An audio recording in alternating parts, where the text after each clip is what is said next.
Bonjour à tous, aujourd'hui je viens vous parler des différentes lavandes. Donc il existe beaucoup d'espèces de lavande qu'on utilise énormément en parfumerie.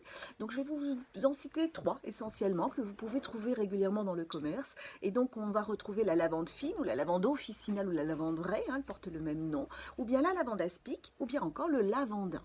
En fait la différence de ces trois lavandes est importante. La lavande fine on utilise énormément pour assainir l'atmosphère, désinfecter le linge, pour le parfumer aussi, mais c'est surtout une huile essentielle qu'on aime beaucoup manipuler donc en diffusion pour détendre, calmer, ou on l'utilisait aussi beaucoup, on l'utilise encore, en dilution donc dans une huile végétale pour masser les enfants en fin de journée quand ils sont très stressés.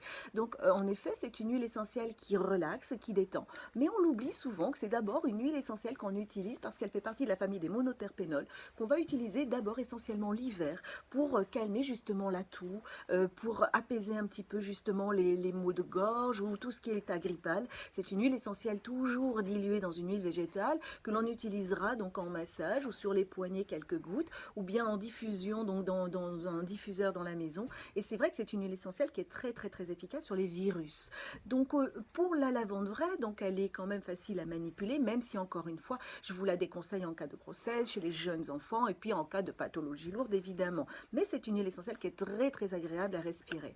Donc la lavande aspic, alors en fait elle porte le nom de lavande, mais c'est une lavande aspic, donc elle fait partie de la famille des aldéhydes. On dit que c'est la famille des anti-inflammatoires, et donc les aldéhydes justement ont ce pouvoir de calmer les douleurs, évidemment de déstresser aussi, de relaxer, mais surtout de calmer les douleurs. La lavande aspic, vous allez l'utiliser en cas de brûlure, vous savez les petites brûlures qu'on peut se faire malheureusement parfois au quotidien, ou bien pour les piqûres de moustiques, les méduses, et donc on va la diluer dans une huile végétale et on va appliquer quelques gouttes directement sur la brûlure plusieurs fois dans la journée, et vous allez voir vraiment qu'elle est extraordinaire, elle va calmer l'inflammation.